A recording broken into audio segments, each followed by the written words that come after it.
Welcome to the Turnbuckle Weekly with Chuck Carroll, always talking to the biggest names in professional wrestling. My guest this week, absolutely no exception. We welcome to the show Jeff Hardy. How are you, Jeff?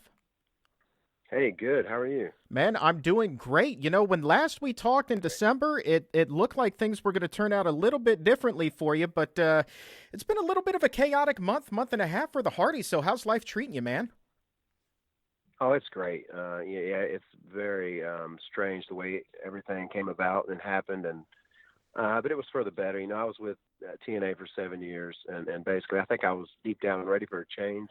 And so the way with the uncertainties of the company moving forward, I think the time was right for me to explore other options, and we showed up in Manhattan at Manhattan Mayhem Ring of Honor's big show live event up there, and it was magical. I mean, it was a big surprise, and it felt good to be a part of something different because I was kind of in that same pace for so long. And, you know, it seemed when we talked, I know you're saying like it seemed like maybe now you were ready for a change, but when we talked, it seemed so certain that you were going to resign there. The broken thing seemed to be going so well. And, you know, what can you share with us that actually happened? Because there's a lot of rumor and conjecture out there, but I know that there may be a little bit of legal rambling. But if you could just share any sort of insight as to what actually happened there, I would appreciate it. Yeah, it's pretty simple. Like back then, I think when we last spoke, Billy Corgan, good friend of myself and Matt, and he was out there at our property. We filmed Delete or Decay, and he was in there. He was going to own the company, be the new president, all that good stuff. And basically, if he owned the company right now, I would still be under contract. But so many changes happened, like when they bought him out, or they had a falling out with this other company, and then another company, Anthem, came in. This other company leaves that I was negotiating with, and then, wow, so we don't have a deal or nothing. It's kind of a fresh start with this Anthem crew. But yeah, things just were too uncertain, and it was just weird. So I was like, I gotta, make things different for my career. I think right now the time is right, and it was kind of signs, I believe, for maybe a higher power. But yeah. Bottom line, if Billy was still there, I would still be there. But the way that all went down, I was ready to move on. Yeah, so one of the things that had been reported was that they were really slow in getting you guys the contracts, and then almost gave you an ultimatum, like sign it or you're out. Is there any truth to the abruptness there? Yeah, for sure. Well, I was good to go, kind of with mine, but then Matt, had some issues going on, and then so time just moved on slowly, and basically.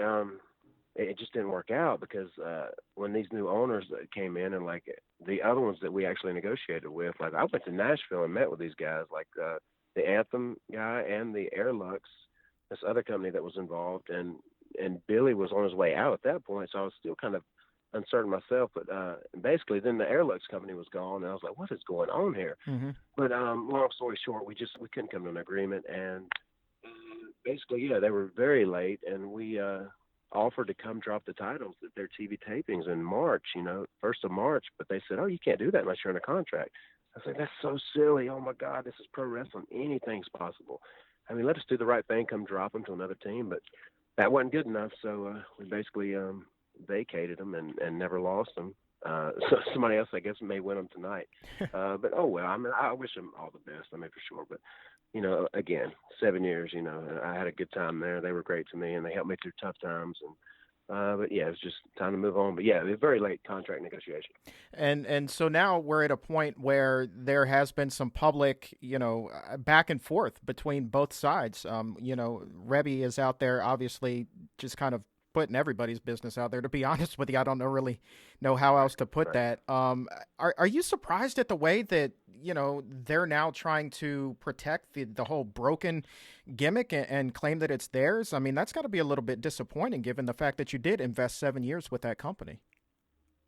Oh, it's heartbreaking. I mean, I'm so passionate about any character I portray. Whether it's Willow, the Antichrist, the charismatic enigma. Itchweed. I mean, I'm so passionate about that, and for them to try to say, first of all, Nero's my legit middle name, but not being able to be called Brother Nero is very offensive, and it's heartbreaking all in all because, I mean, the highest rated show of last year was the Final Deletion, and that's fact. I mean, the majority vote wins, and people dug that, and they kind of shit on it. Pardon my French, but It's all good. and that's not cool. I mean, and now with this lawsuit, we showed up at when we did the Ring of Honor pay-per-view out in Vegas, and we got these letters, cease and desist, and I could not believe it because in print it said TNA developed these characters specifically for Matt and Jeff Hardy, and that is so untrue. Matt developed himself. And the Brother Nero just started to flow, and then I developed Brother Nero with the eyes and the way I act and all that. I mean, it's all ours, and it is very sad and disappointing for sure. So It's almost surreal. Like, is this really happening? I mean, well. Yeah, and so I guess I can imply from that answer then that they're not just going after the broken gimmick. They want claim to Itchweed, they want Nero, they want Willow, they want everything basically, right? I don't know about that because it didn't say anything about Willow or. Again, that was prior to the whole Broken Universe stuff. I don't think there's nothing wrong with those characters, but for them, like even in match, it's something about you can't do the motion of delete, you can't use obsolete, and obsolete's my song from our last band album, and right. I mean I can use that anywhere I want to with one sheet of paper, but basically, yeah, mine was just you can't refer to yourself as Brother Nero, and you can't do the delete motion, and that's it. I mean, you tell me I can't wear the contacts. I mean, it's just so silly, and it always makes me go. I mean, is there any truth to like you saying you can't paint your eyelids because that was aired on our show? Right. You can't do that in any other company because we own that. It's just so absurd. But it's kind of inspiring at the same time. So when you're in Las Vegas, did Sinclair get served with that, I guess, a cease and desist that afternoon, or did you know that was coming? How did that whole thing play out? No, I had no idea. I had no idea. My wife actually got the email because my emails for my wrestling career goes through her first, and she's basically like kind of my manager in the wrestling world with emails and all that. But yeah, they got one, and I think Dish, all the pay-per-view providers, and I think Dish did not air it, which is so silly. But I guess I think it was like a scare tactic. I don't think there's no ground as far as if it does go to court. I don't think there's no ground to stand on as far as on their side. Right. What was your take with Sinclair's reaction? Because obviously you guys were really restricted during that match as far as what you were able to do. Yeah, well, they did the right thing. They just play it safe, just let's stay away from the, jackets and all that, and just don't do the delete stuff. Naturally, fans are going to do it on their own. But so we just, played ball and did the right thing just until things are more, on solid ground between both parties. So, yeah, they handled it professionally. And last question before we move on to more fun stuff. Where do we stand right now with the lawsuit? Is there a court date that's coming, or you guys have attorneys that are going to respond? Where do things stand right now? Not yet. Matt's kind of on top of all that. Him and Rebby naturally on. It's been, there's a T-shirt that's out now. We're probably going to see a lot of this weekend. Yeah, I know the one. STO. Yeah. And it's just incredible. I saw some videos that were just hilarious. People are so excited to get that shirt, and it was so natural the way it all came about with Rebby because she don't hold back. That's for sure. And on the Twitter machine, she'll let it go. But yeah, right now, I mean, I don't know. Matt's dealing with it with his lawyers and everything, and I'm kind of just, I'm cool either way. I can be Jeff Hardy, for eternity and charismatic enigma. I don't need to be Brother Nero, but it's just so sad because I think the stuff Matt has been doing, it's just the greatest stuff ever, and I want that to continue in other worlds, in other wrestling worlds, and hopefully it will. But yeah, no court dates or nothing as of now. We're just kind of taking it day by day. You know what? One more popped in my head. You guys just put out a video this week where you dropped the TNA tag titles in the water and resurrected these other ones. So what was the whole genesis behind that? Is that just cleansing yourselves of the whole situation? Yeah, pretty much. And the Lake of Reincarnation is in my backyard. So I love that pond so much because we've done so many cool things with it. And from the first time I went in as Jeff Hardy and came out as Willow, I knew we had something special. And so if we can do it with human beings, why not with metal or AU, the gold? And we had these specialized titles made up for us, basically the Broken Brilliance Tag Team Championships, all the greatest tag team in all of space and time. And what better way to kind of out with the old, in with the new scenario to go to the Lake of Reincarnation and get new titles. Look at you with the AU. Are you a science guy studying the periodic table? For some reason, that's always stuck. Because Matt, back in the high voltage surge days, I'm going to come in there this weekend. I'm going to win the AU from you. And so, yeah, I'm no chemist by any means, but basically that's where it comes from. Right on, man. So let's talk a little bit of Ring of Honor. So you guys appear there. You quickly capture the tag titles. How's the ride been there this past month? Oh, it's awesome. That's what a great team.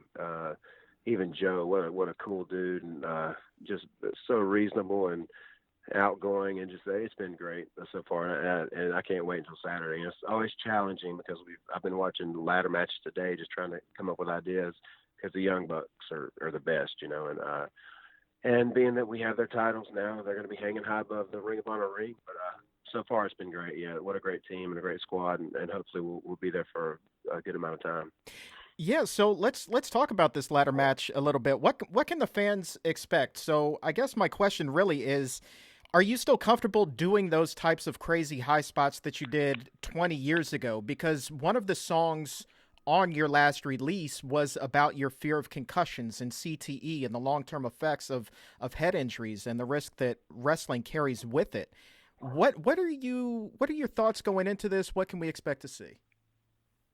That's my comfort zone. I mean, I'd rather do a ladder match, any day over like a 30-minute Broadway regular match, where it's like so much, technical stuff comes into play, but as well as the ladders. But it's my claim to fame and my comfort zone because I do consider myself the master of ladders in the pro wrestling world. And again, it's just going there with guys like the Young Bucks, and to be 39 years old now and thinking about this, the biggest Ring of Honor show of history, it's pretty intimidating, but somehow it works, and somehow I can't help but love it. And I don't worry about that. I worry about my back more probably because I know I'm going to end up taking a big fall or do a big swanton or whatever, or breaking ladders.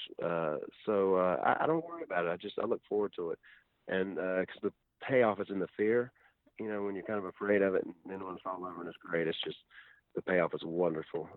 That rush of adrenaline just from doing something so cool and great, it just is the best. And I can't wait to feel that sensation Saturday night. Now, you mentioned your opponents, the Young Bucks. These are some very interesting cats. They are really kind of carving their own path in wrestling. They've been incredibly successful doing it their own way, to borrow Frank Sinatra line. What's your view on the way that these guys are kind of taking the business? It's incredible because you're right. They do their own thing, man. And as I think Nick said in one of their awesome interviews, they're not afraid of any Heat brothers. When they were like responding to something we had said or whatever. We've been back and forth for so long. But yeah, they're doing their own thing, man. They're back and forth from Japan over here with Ring of Honor, and they're just amazing, man. I'd love to see them, eventually have it like a WrestleMania moment, or maybe 5 WrestleMania moments. Because they deserve it, and I think that's why they're so respected because they do their own thing, and they're so fearless of that.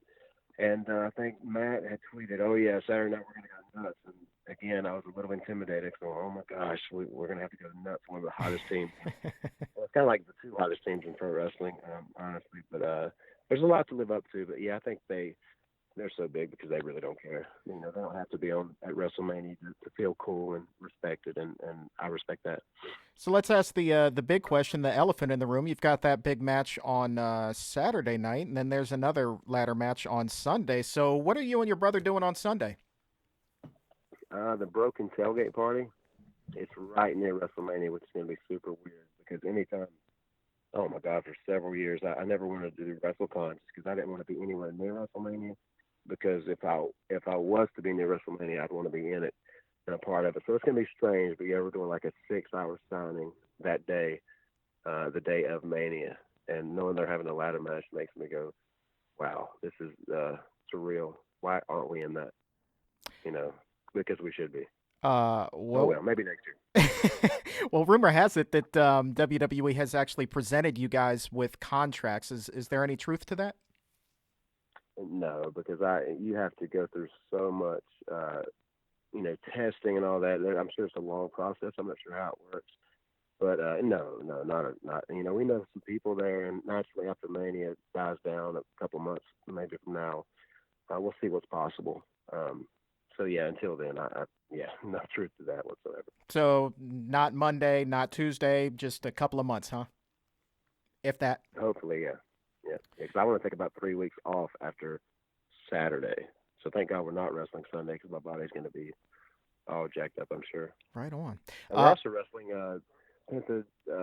well, it used to be Pentagon in Phoenix Friday night at the WrestleCon show. And those guys are amazing. I don't know if you're familiar with them, but oh my gosh. We just wrestled we just did a match with Pentagon.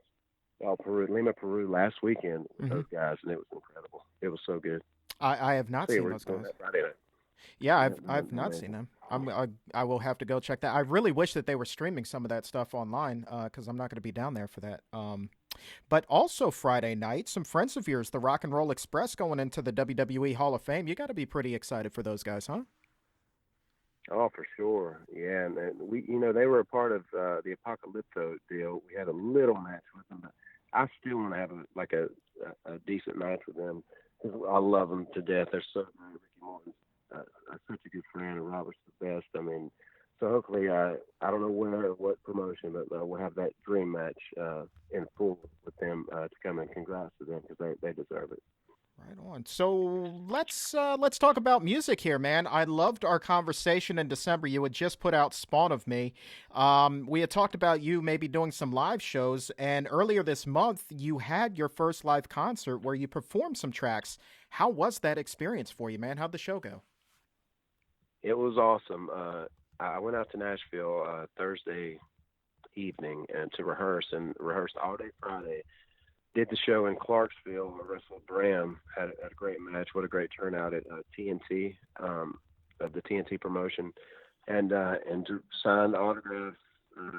Signed autographs before the match, before the show, and then did the main event, and then stayed in the ring. Did in-ring pigs with like a huge line, and then went straight to the bar O'Connor's in Clarksville and did like 11 or 12 songs, I believe, and my voice was gone. I mean, even during the meet and greet, it was so embarrassing. I was so afraid that I wasn't going to be able to sing anything. But, man, luckily somehow I got through it. I sounded horrible. And I saw it wasn't bad. I mean, it could have been worse. But, man, somehow I got through it. And it was so natural, which gave me huge confidence. And I can't wait to do it again. I'm going to be so much better at the next show because it was a blast. Everything in between each song just felt so natural, and the charisma was there. So it was definitely a great experience for me and gave me hope for the future. So you said you're going to be better on the next one. What were your takeaways from this one? How do you see yourself improving for the next show? Not to blow my voice out the day before the show because we sounded good in rehearsal, but man, my voice was gone that Saturday morning and I was freaking out. Oh my gosh.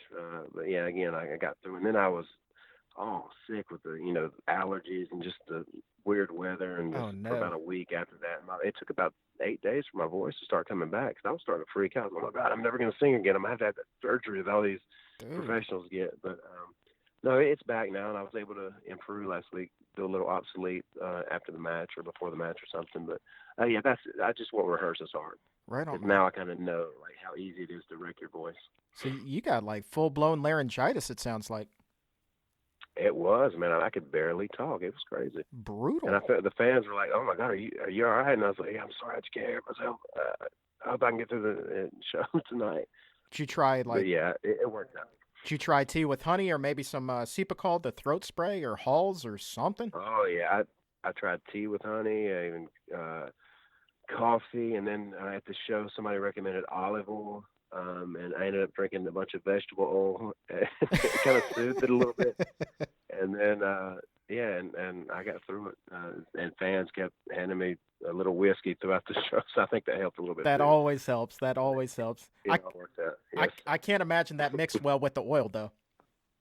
No, it was disgusting. I'm going to write a song called Atrocious and dedicate it to that night. But no, overall, it was the band. The fans the place was packed, and delete and obsolete. It was just so cool. Cause I kind of went into that spiel before the song obsolete about is any broken Matt Hardy fans in the house tonight, and they all were just so respectful and great. That's awesome, man. So how was that release of the Spawn of Me EP? I know we talked a little bit about this before we started rolling, but it sounded from what you were telling me it was pretty successful.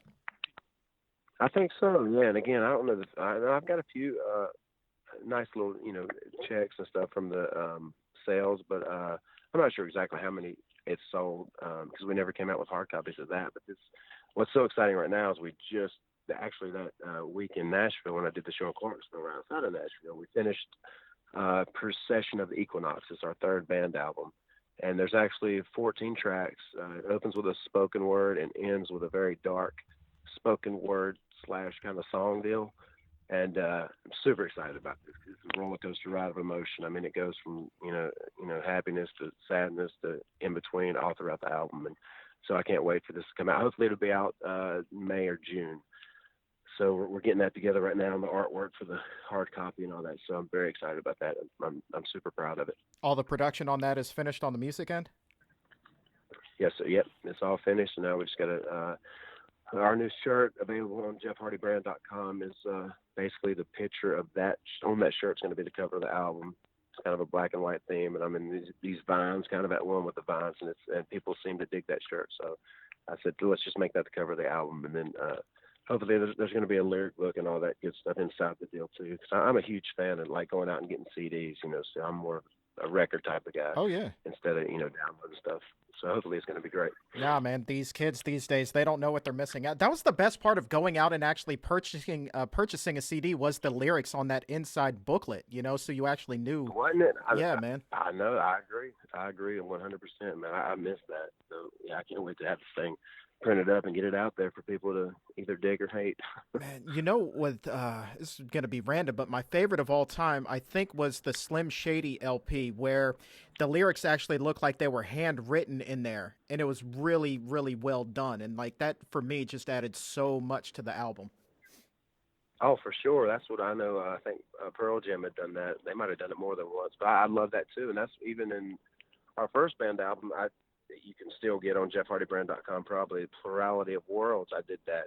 It was all handwritten, and there was little sketches on each thing. And I'll never forget. I always put like C Enigma, SEE Enigma, 1977 through question mark on each one. Like, oh, I don't know when. It's kind of dark again, but and then within the Cygnus Riff, I actually wrote them all out real neat again. But I think we're going to try to come out with a booklet or either like once the hard copies are gone, like reproduce it or something, come out with a new thing because those lyrics are ready. It just haven't been printed up yet. But it takes so long to write that neat, and so hopefully I'll be able to do it for the new one, but I'm not sure. I might just type it up real weird in my iPhone just to kind of get it out quicker. That'd be cool. But yeah, you're right. I love that handwritten stuff. Oh, it's the best, man. And, they've got fonts now. You could even do that on the computer. The fonts can make that pretty quick for you if you just want to get down and dirty about it. Yeah, that's what I should do. That's interesting. When I read Scott Weiland's, I was a huge, still am, and always will be, STP fan, and Scott Weiland's one of my favorite singers. God bless his soul. And actually reading his book, there were some journal entries or something. But man, his handwriting was so similar to mine. It was freaky. And that was one cool thing about reading that book. Being that I love the guy already, but seeing his handwriting was so similar to mine was just made me love him even more. And that was, again, so cool to see that handwritten stuff. You kind of feel it. Yeah. And I was just reading about Nirvana in this Life magazine too, and actually saw that suicide letter for the first time. Mm-hmm. Kurt Cobain's suicide letter. And that was wow. Yeah, right. Wow, that was crazy. That's yeah, powerful. I'd never seen that before. I read it yesterday. Yeah, very, very.